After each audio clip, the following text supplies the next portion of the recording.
How's it going, everyone? My name is Michael SK, and welcome back to Higurashi When They Cry Chapter 8. Last episode was a little bit of a long one. I don't really remember too much as to what happened specifically, other than Ueshi and Mion and Shion's mother having a little bit of a conversation as Ueshi prepares for the big fight, and, well, mentally that is. And then we were with Takano for a bit, and she was having like some sort of inner conflict of sorts. It was a little weird to follow, but I think that's what we went through in the previous episode. So now the doctor is in. He is quote-unquote checking up on Rika and Sudako. 容体はいかがですか?私です。入江です。 As Akasaka-san warned me, I have to be careful. Akasaka-san opened the door silently. お疲れ様です。外は賑やかですね。明日のお祭りの準備で大にぎわいです。これは模擬店部会さんからお見舞いにと持たされたかき氷です。せっかくなのでいただきましょう。これはありがたい。いただきましょう。 Akasaka-san is wearing a t-shirt, but he's still drenched in sweat. All the windows have been shut, and he can't even open the curtains, so it's been very hot inside, but even accounting for that, he's still sweating like mad. すごい汗ですね。確かにこの暑さでは無理もありません。いえ、トレーニングを少ししていただけです。ドタバタするわけにはいきませんので、もちろん気をつけながらですが、有事があるなしに関わらず、体は常に臨戦態勢にしておかなければ。適度な運動は気分転換にもいいですからね。このようなところでずっと緊張を強いられていては、精神的にも参ってしまうでしょうに。いえ、慣れてますから。でも、先生の差し入れはとても助かります。Akasaka-san smiled like a happy child as he ate the strawberry-flavored shaved ice. 何か動きはありますか?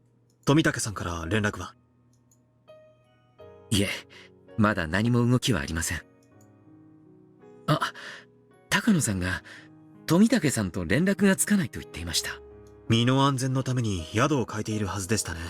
勘づかれたのでしょうか?いえ、そういう不信感を持ってはいないようです。私も写真撮影に飛び回っているのではないかとフォローしています。怪しまれるのも時間の問題ですね。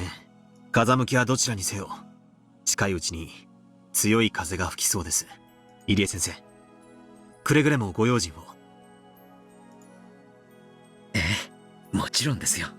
ああ、そうだ。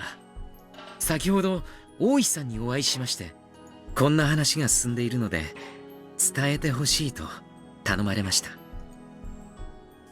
I explained the 48-hour operation to Akasaka-san. Akasaka-san seemed impressed with the notion, especially because I told him it came from the girls. うまい手ですね。連中に相当の揺さぶりをかけられるでしょう。そのうろたえぶりから富武さんが敵の尻尾をつかめる可能性は十分にあると思います。で、その作戦の指導は?それは今夜大石さんと皆さんが打ち合わせして決めるようですが、やはり時間はかけられないということで、早ければ明日の早朝には決行するそうです。そうですね。長い時間臨戦態勢でいるのはかなりの消耗を強いられます。打てる手があるなら早いうちの方がいい。赤坂さんがhinamizawa沢に滞在できる休暇の限界もありますしね。いつまでなんですか?家内には一応日曜日の深夜には帰ると言いましたが、事情が変わればやむを得ません。幸恵も刑事の妻です。分かってくれると思います。ここでは奥さんに電話をすることもできませんね。それは辛い役を押し付けてしまったものです。大丈夫です。新婚時代じゃあるまいし、毎晩電話しなきゃ見下り班ってわけじゃありません。Although he says that, it's easy to tell that Akasaka-san wants to hear the sound of her voice. 赤坂さんの方では何か変化はありましたか?何か必要なものがあれば持ってきますので。必要なものは特にありません。変化は難しいところです。何しろ祭りの準備で、これだけの出入りがありますからね。その中に不審な気配が混じり込んでいても、とても私にはわかりません。むしろ逆に、この人混みの中に、ここを監視する敵も混じり込んでいると思って警戒するくらいが、ちょうどいいでしょう。そうですね。そうそう。山犬ですが、やはり赤坂さんがおっしゃったように、動き出しているようです。When I asked Okanogi about their plans, he said he's raising the security level for the days surrounding the festival to take into account the possibility that some criminal might use the 5th year of the curse to target Rika-chan. 現在の状況と一致しますね。まるで明日の祭りに合わせて、表も裏も、すべての準備が同時に進んでいる気がします。明日はいろいろな意味で祭りになる、とおっしゃるわけですね。If the 48-hour operation gets underway tomorrow morning, it'll be quite the turbulent day. Yes, everything will change starting tomorrow. June 19th, 1983. A tempestuous day that divides a peaceful world from a tragic one. The fate of the world will change on that day. I finished my secret meeting with Akasaka-san and left while calling up to the second floor window, pretending to address the girls. When some villagers saw me do that, they asked me how they were doing. They asked me about both girls, which made me very happy. What Oryo-san said yesterday has already spread among the villagers. In other words, the curse of Yashiro-sama may have already lifted, even before tomorrow's festival. If nothing happens tomorrow, then this village is finally free from the curse and the ghost of the dam conflict. As we prepare for the upcoming battle, I realize the extent of the responsibility we've taken on, but at the same time, that gives me strength. After greeting officials under the main tent, I ran into Takano-san as I headed back to the clinic. It's unusual for her to be here alone. If Tomatake-san was with her, I could understand, but she'd never come here by herself. For a moment, I thought maybe she suspected a connection between me and Akasaka-san, but it doesn't seem that way. I'm relieved. 珍しいですね。こんなところでどうされたのですか？いいえ、別に。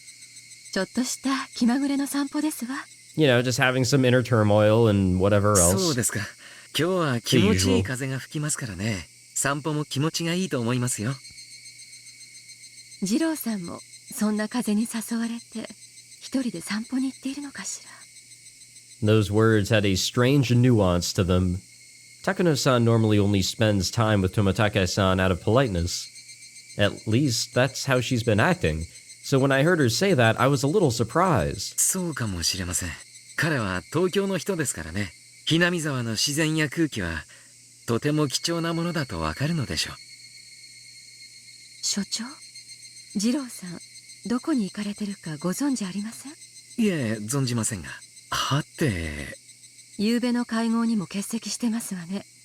他のスタッフが進行してくれたからいいですけど、本来なら二郎さんの役目じゃないんですかしら。Oh, that's right.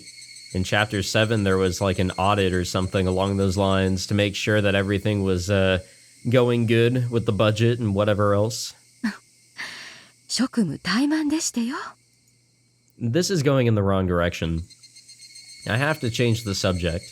まあ、彼もたまには羽を伸ばしたいと思うこともあるんじゃないでしょうか。彼にもあるんですよ。一人になりたい時が。あなたと同じにね。Uh-oh. そうですわね。Careful what words you use. 私ったら。I think that went well. She didn't ask about Tomatake-san after that. Yes. Walk. Dance on her heart. That'll keep her occupied.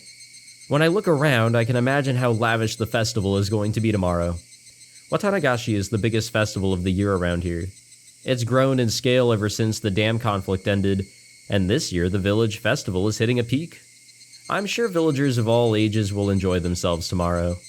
Takano-san and I overlooked that heartwarming scene, excuse me. 明日は楽しいお祭りになるでしょうね。ええ、楽しい祭りになりますわね。The conversation was very ironic. We both meant something different as we spoke. 祭りの幕開けが楽しみですね。ええ、楽しい祭りの幕開けですわ。I noticed an indescribably bitter smile on her face. 明日は晴れるといいですね。せっかくここまで準備して、雨で中止なんて気の毒です。It still blows my mind that in Chapter 3 it actually did rain. ここまで大々的に準備した盛大なお祭りですもの。雨天ごときで中止になるわけありませんわ。そうですね。What the hell's with this fucking music? 明日はどんな天気になろうとも必ず祭りになりますね。ええ、盛大なお祭りになりますわよ。きっと。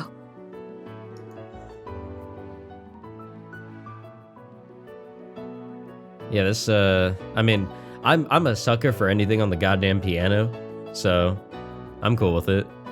Ushi-san had agreed to participate. In other words, he has given us the green light. やるね。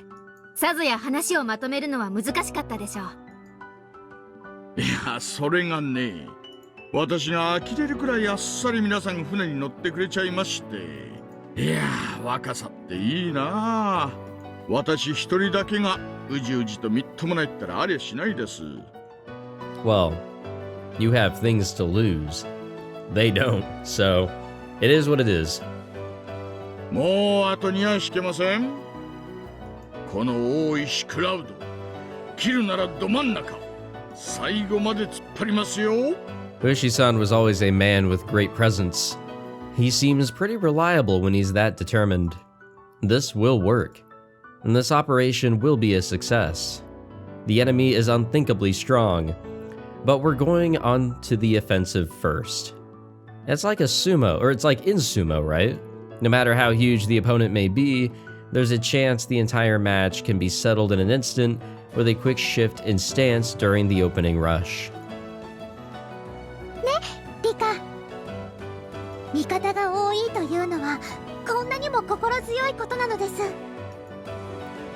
もうあんたに口を挟む気はないわ。ほんの数日前まで私は運命に屈しかけていたというのに、それから数日を経ただけでここまで変わるなんて。これは本当に運命をひっくり返せるかもしれない。リカ、そんな弱い気持ちではダメなのです。そうね、ひっくり返せるかもじゃない、ひっくり返す。勝つ。私たちは運命を打ち破る。となれば次に重要なのはトラップのタイミングですわね。タイミングも何もねえだろ。即時発動だろ。今夜にはリカちゃんが姿を消してから48時間が成立する。待てば待つほど相手を利するんだから、すぐに仕掛けるべきだと思うぜ。そうだね。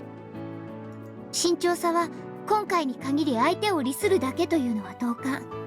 守りは慎重であるべきだけど、攻めは大胆であるべきだと思う。Ch.8とレナの太鼓判がもらえればとても心強いのです。どうですかみんな。 Yeah, let's get this fucking show on the road. 私は依存ないわ。もう覚悟は決まってる。いつだって OK よ。木はすでに熟してる。どう見るさとこ。急ぐのはもちろんですけど、今すぐというのは早すぎますわ。相手の隙をつくならもう少し冷静に引き金を絞るべきでございましてよ。奇襲なら夜だろ。今を除いて最高のタイミングがあるのかよ。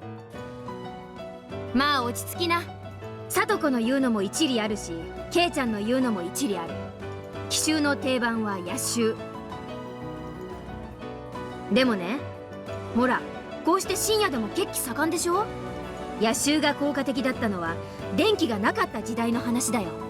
近代戦では深夜は奇襲になりえない。もっと最適な時間帯がある。奇襲により適した時間帯があるのですか？はわわわかったわ。幼稚の反対。朝がけね。ほほう。難しい言葉をご存知ですね。Oh, she's been around for a while. 確かに人間、どの時間に一番電話がもらいたくないかと言ったら、深夜よりは明け方です。何しろ寝ぼけているところでは正常な判断ができませんからね。夜明け前の奇襲。いいタイミングだと思う。私もそれが一番効果的だと思う。高野さんの性格から考えて5年目のたたりを装う形で何かのアクションを起こす可能性は極めて大だと思う。なら今夜はそれの前夜にあたる。前夜ほど流行る心を抑え十分な睡眠をとろうと思うのが人というものなのです。見えてきましたわね。最高のトラップタイミングが。夜明けの奇襲か。くわ、なんだよそれ。男として生まれたからには一度はやってみたいシチュエーション。Now, you did like a showdown at dusk, so I 超え mean, てきた。this 前 balances it 原さんも out. うちの連中と同じですね。おや？ということは男で燃え上がっていないのは私だけってことですかね。やれやれ。よーし。 There it is. ならいいですね。明日の早朝に48時間作戦を発動します。これで敵がどう動くかです。相手を撹乱し、その出方に合わせて攻撃する。これは遊撃作戦ですよ。よーし、部長園崎美音の名において48時間作戦の発動を命ず。決行は明朝4時。一気に慌ただしくなる可能性が高い。総員は何があっても即応できるよう心身のコンディションを最高で保つこと。そして忘れるな、Hinamizawaの後輩はこの一戦にあり。敵の陰謀を許せば村が滅ぶかもしれないんだよ。けなこと我が部の目が黒いうちには許すかってんだ。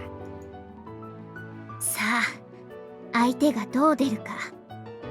鬼が出るか大蛇が出るか。ニャーニャーが出てくるかもなのです。そう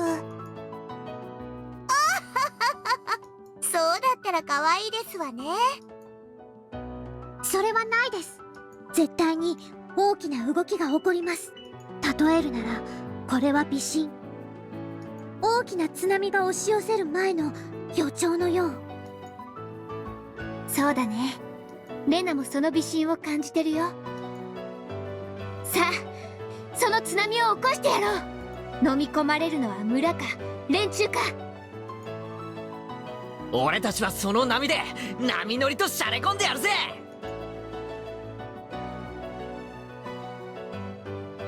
This 48-hour operation will be a shock to the enemy. They'll panic, their pace will be off, and they're guaranteed to slip up somehow.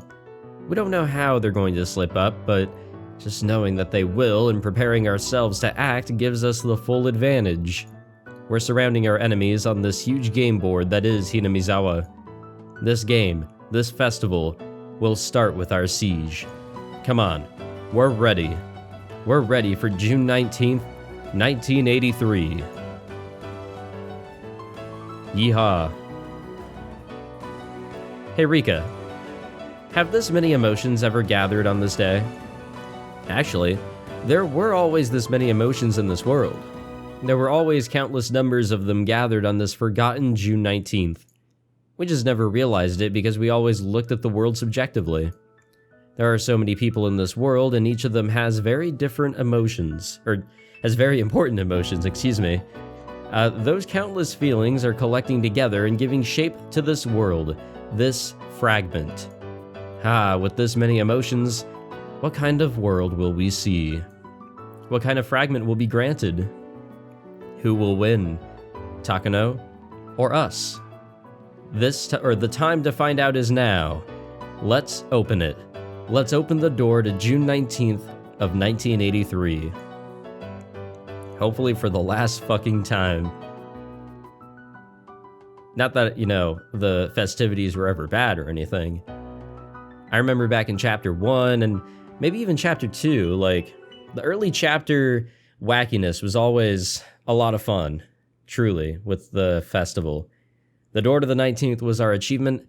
Let us continue on. Still recovering, by the way. It was past midnight, and almost dawn. The very quiet time of the night where staying up late and getting up early melded together. That exact thing was happening in the offices of the Okinogi gardeners. There were only 2 people on guard duty, and they were playing cards. They weren't sentries, so they really didn't need to be on guard all the time. However, they weren't allowed to fall asleep either. After the TV broadcast went off the air a little past midnight, they usually ended up playing cards. Suddenly, the phone rang. The phone was right nearby, so one of them answered immediately. Maida! Okonogi Zoen de gozaimasu. Hi. Suddenly, the man taking the call stood up with a jolt. He even hit his knee against a desk, but he was too panicked to care. Takano dashed into the underground security room in a hurry. お休みのところ申し訳ございません。さんさん。コーヒーは後よ。状況を。本当なの？はい。午前4時15分。沖宮署内で身元不明死体が R であるということが確認されたという情報が入りました。そんなわけないでしょ。だって R は風邪で寝込んでいるんでしょ。それはあんたたちが監視してたんでしょ。さんさ、話に続きがありまして、沖宮署の諜報員によると、死後48時間が経過しているとか。Takano could feel her blood freezing, starting from her feet. She just couldn't believe what was happening. At least 48 hours? At least 48 hours since the death of the Queen Carrier. Takano just couldn't understand. そんなことありえない。だって。じゃあ村人はどうして平然としてるの？早ければ36時間の段階で、つまり夕べの時点で、かなりの末期発症が出ていてもおかしくないじゃない。They could argue that it's like a state of mind thing. しかし、諜報員によると、これはかなり確実性の高い情報とのことで、村への進行上の影響を危惧して、現在、署内に強い箝口令が敷かれているということです。確実性が高いって言うなら、あんたたちが見張ってたあの家のフルでリカは誰なのよ。さんさ、監視体制は完璧です。フルでリカは間違いなく現在あの家です。監視体制が敷かれて以来、彼女が外出したことはただの一度もありません。中にいたことも入江署長が確認なさっています。絶対にありえません。ならどういうことよ。警察が死体はリカで48時間前に死んだって言ってるのよ。それがデマだっていうの？デマ？そうよ、勘違いかもしれない。だって私の作戦なら、今日の夜私は岐阜県警内の工作員を使って同じ手法で偽装死を装うつもりだったんじゃない。これは偽装よ。いやデマよ。何かの勘違いに違いない。Takano wasn't confused because she was still half asleep. No, Takano was afraid. Her grandfather wrote in his article that within 48 hours of the Queen Carrier's death, everyone in the village would develop terminal stage symptoms. This would mean that he had been wrong. What about everyone who believed his words? What would they think? 失礼します。さんさ、東京の野村様よりお電話です。どこで鍵つけてるのよ、あの女は。私が電話をしている間に大至急沖宮署の死体を調べさせなさい。現在は非常に困難です。協力員が明朝に出勤すれば沖宮署へアプローチをかけさせ、確実に状況を確認できます。その早朝というのは何時？午前5時？6時？大至急よ。急がせなさい。おはようございます。高野です。How is that phone call gonna go? All the unit members were gathered in the office of Okinogi Gardeners, which served as a garrison for the mountain dogs in Okinomiya. ああ、わかった。沖宮署の方が分かり次第、俺とサンサに連絡しろ。それより R 宅の監視体制だが R の在宅確認をなぜ怠った？風邪だったということで受話器を取らなかったものと思いました。その後入江所長が訪問し在宅を確認したためそれをもって在宅確認としておりました。 Yeah, what is Irie going to say to all this? アメーゼR 宅に少なくとも誰かがいるのは間違いないんだな。はい、それは間違いなく。隊長、 R 宅に突入してはまだギリギリ可能な時間帯です。そいつは三佐の許可がなけりゃできん。三佐も沖宮署の件が判明するまで突入許可は出すまい。突入命令に備えて R 宅監視を増員8人体制に増やせ。隊長、今日は境内で祭りがある日です。監視はできるでしょうが突入はおそらく本日深夜まで不可能です。うまいタイミングだ。うますぎるんじゃねえのかこいつは。 Okanogi's rusty yet wild instincts were sounding an alarm. He sensed that someone was attacking them. He sensed that his enemy had begun to attack. He realized that the enemy had taken the initiative. People usually take a deep breath before they attack. That moment right before they strike is their most vulnerable. Okanogi assumed that whoever his enemy was, they were led by an excellent commander who knew the precise moment to strike. そういや富武に先日の診療所での会合に欠席したってな。でしたでしょうか。確認させます。三佐、俺に奴がどこに行ったか知らないかとか聞いたよな。まさか富武兄がウグイスで富武の寝床を確認しろ。こいつは一杯食わされたかもしらんぞ。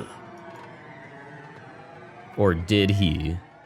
Was it really him? さて、もう後戻りはできんぞい。Nope.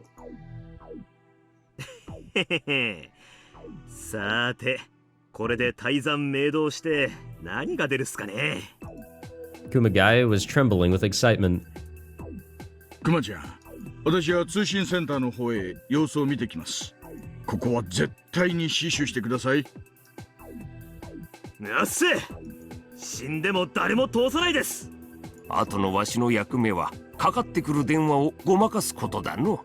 わしもわしの持ち場へ戻るぞい。Yeah, because here's the thing. We don't actually have a body, do we? 熊谷、ここは頼むぞ。任してください。Kumagai closed the door quietly and stood in front of it. This was his chance to show Ushi what he was made of. Ushi was on his way to the communication center, All radio communications and phone calls pass through there first. During business hours, each section answers its own phone calls, but when they aren't open, the communication center answers them instead.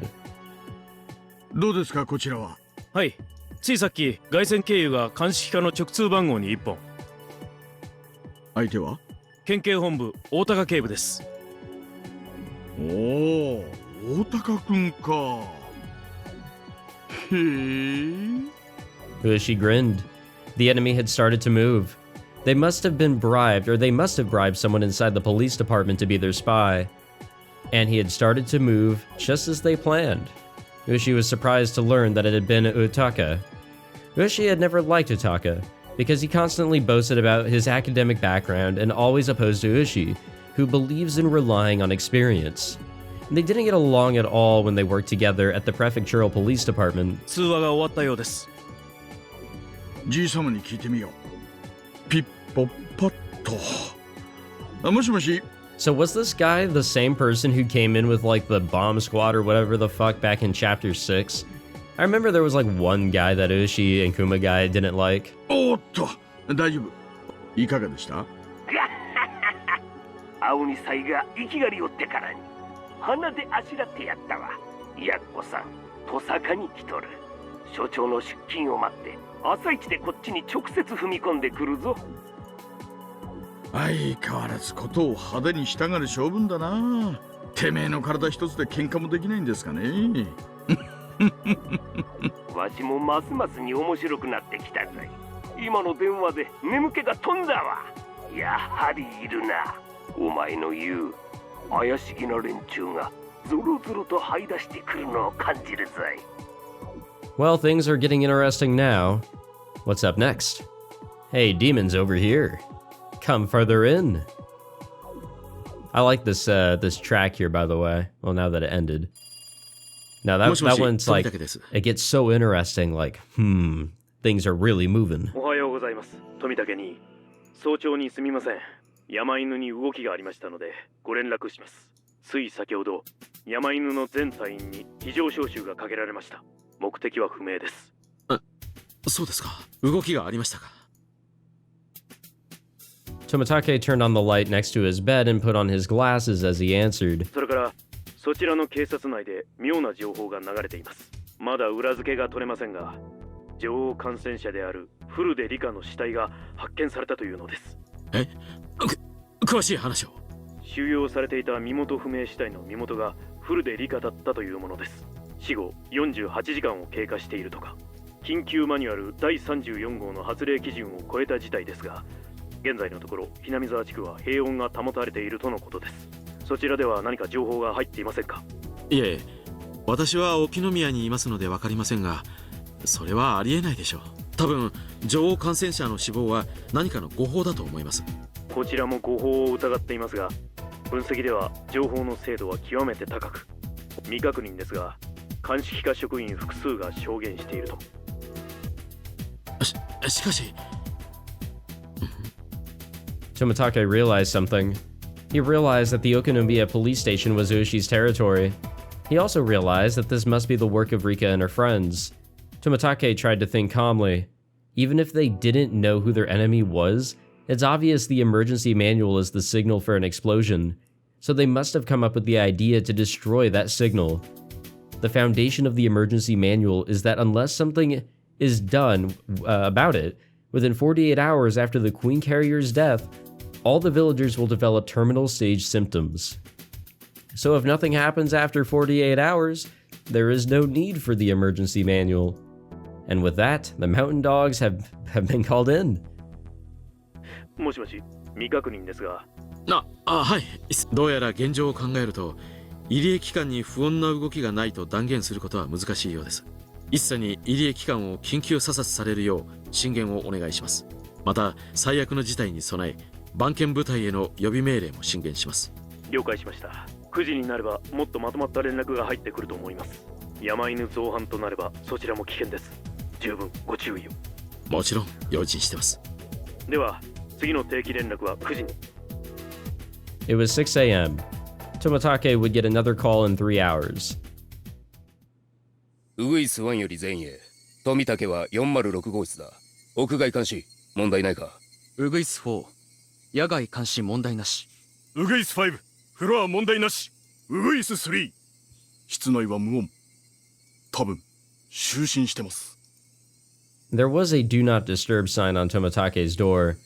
Perhaps he stayed up very late last night and he was planning to sleep in. This was a great chance for the Nightingales. いいか、生かして捉えろ。三叉のオーダーだぞ。始めろ。They tried to break into Tomitake's room very quietly. Obviously, it was a simple job for them to pick a hotel room's lock. The two members of the door communicated with each other using sign language. Even knowing he was asleep, it would be a good idea not to barge in. They opened the door very cautiously and very quietly. The room's interior was organized but tasteless, typical of cheap hotels. The only furnishings were a bed, a small desk, and a coin-operated TV. Coin-operated? These cheap fucks. Or these greedy fucks, really. Clearly only one person could stay in this room. And there in the bed, Tomitake couldn't be found. どうしたウグイス3、応答しろ。くそ、もぬけの殻です。It was still early in the morning, but the room was empty. どういうことでしょう。富武には野鳥撮影と散策の趣味がありました。まさか早朝からどこかへ出かけているのでは。いや、違う。こいつは多分やられたぞ。The do not disturb sign was on the door. With that sign there, the housekeepers wouldn't come into the room, so they wouldn't know if it was empty or not. The sign had probably been on there since at least the day before. Knowing that Tomitake was planning to stay for a long period, the hotel hadn't really paid much attention. In other words, the room had been empty since then. 多分、奴は襲撃を予見して宿を変えたんだ。そうか。それでしばらく姿を現さなかったのか。サンサに緊急連絡。畜生、こっちの作戦が漏れているぞ。Okanogi realized that he had been beaten to the punch. The foundation of the emergency manual had collapsed, and with that, the basis of the final operation was shaky. Okanogi felt that the Major had panicked and rushed into confirming what was going on too hastily. If Tomitake suspected us and went into hiding, then after caught wind of that, he was sure to come grab us by our tails. 全てができすぎだぜ。くそ。向こうの計略に綺麗に決まっちまったみたいだぞ。Okanogi tried to calm himself. If he was going to investigate in secret, he could assume that Tomitake was still nearby. The department in Tokyo must be the one conducting the investigation. So he must be waiting somewhere for a report from that department. Tomitake was probably at a new hotel. Probably somewhere in Okinomiya. 東京班のカラスに連絡を取れ。おそらく調査部が定期連絡してる相手がいるはずだ。その相手の番号を調べさせろ。そいつが獅子骨市内の番号だったらビンゴだ。Okanogi was confident about his hunch. But if what he was thinking is correct, that meant his identity was about to be exposed. It also meant his operation had failed before it even started. But it wasn't a checkmate quite yet. If he could prove that the dead body at the Okinomiya police station wasn't R, then everything would go back to square one.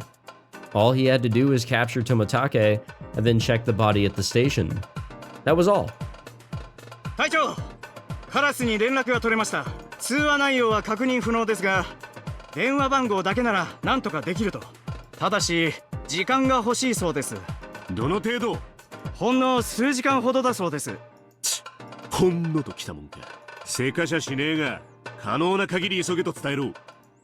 It was a little past 6 a.m. It was already light outside, but still too early for the cicadas to start their morning chorus. They had endured the first wave. It was now a matter of how quickly they could recover. Okanogi just hoped that the Major didn't throw a fit. 隊長、カラスより連絡です。電話番号は調査中。なお、調査部は9時を定時連絡時刻に定めているようです。あと3時間か。He looked up at the clock. Even the little things were beginning to bother Okanogi. Every time the second hand moved, he became more impatient, realizing the check-in time was getting closer and closer. それから、調査部長の岡一佐が番犬に対し予備命令を発令しました。任務は示されていないとのことです。ってことは、引っ込みがつくような招集ってわけだな。大事でなけりゃ訓練ってことにしてごまかそうってらしい。大丈夫だ。まだ時間があるってことだ。続報です。調査部長が幕僚長の自宅へ電話しています。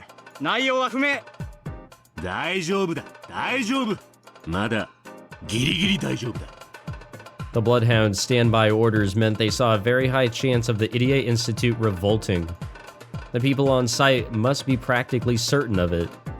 Although it's not as difficult to execute as the emergency manual, ordering out the Bloodhounds isn't that easy. They only did so because they realized that some kind of trouble is afoot. Okanogi was sure that the people who wanted to conclude matters peacefully were trying to settle things down by saying it was just a mistake. An order to the Bloodhounds to stand by without clarifying a mission is like a middle ground in that sense. But the head of the research division had called the chief of staff. This was a very dangerous situation for the Mountain Dogs. In other words, the higher ranks of the SDF or people even higher than them had decided that the Bloodhounds could take the field. The uniforms are hot-blooded, but the suits always push for peaceful resolutions. They still hadn't decided which way they want to go yet. Our loss wasn't certain yet. Win or tie, everything was riding on the same table. If that was the case, the call coming in at 9 a.m. from the research division didn't bode well. Okanogi couldn't say why, but he had that impression. It was just his wild instinct doing its job. He could guess that the people in Tokyo were going to ask Tomitake about the situation in detail, and then decide what to do based on that. It was possible that the head of the division, or even the chief of staff himself, might come on the phone. Then the Bloodhounds might get an order as soon as the 9 a.m. phone conversation was over, which would result in his defeat. Tokyo was still unsure. Some were still thinking it was some kind of mistake, or they wanted to think it was some kind of mistake. If Tomitake didn't answer the phone, they might send some people immediately, but they wouldn't order out the Bloodhounds. There was still a chance it could end in a draw. If they found out that the body didn't actually belong to R, then, although it would corner them, they still had a good chance of winning. But they'd lose the possibility of a complete victory. Okanogi knew that Takano's clients hadn't ordered anything else but exactly that. He didn't want to admit it, but the enemy's surprise attack had succeeded. 隊長やかましいんね、落ち着けや。連中はまだ確信してない。疑っちゃいるがバレちゃいない。まだギリギリ大丈夫なんだ。とにかく先に情報を得た方が勝つ。連中が尻尾をつかむか、俺たちが尻尾をつかむか。確かに初戦の奇襲で徹底的にやられたが、まだ全滅じゃない。だから白旗を上げるんじゃねえ。とにかく待つんだ。カラスが富武の潜伏先を暴く。警察の協力員が R の死亡の真偽を暴く。とにかく今は待つんだ。耐えるんだ。失礼します。高野三佐からです。相当ご立腹の様子です。くそ。伏してチャンスを待とうって時に、俺はお姫様のおもりかよ。Damn. あ、もしもし、おこのぎです。まあそう焦らずに。まだそう決まったわけじゃありませんね。まずは落ち着いてコーヒーでも。Okanogi tried to change the subject while pretending to laugh, but all he could hear was Takano's frantic voice. He couldn't even understand what she was trying to say. The second hand on the clock ticked on. Who was going to be able to smile at the end of it all? Today was going to be a long battle. Okanogi's instincts told him so, excuse me. Wow, alrighty. Now this is getting political. Not really political, it's just, there's a lot of moving parts, as we can clearly see, and it's hard to follow all of them. But, yeah, I mean, it's going to be pretty interesting to see what happens to which group. And it's as simple as that. We'll see which way the pieces on the board move. Or who can move the fastest, I don't know. One of those little bits of metaphors or whatever. Thank you all for watching this episode. If you enjoyed, be sure to leave a like, subscribe, all that fancy shit. I will see you all in the next episode for more tomfoolery and whatnot with everything with this surprise attack. Take it easy, guys.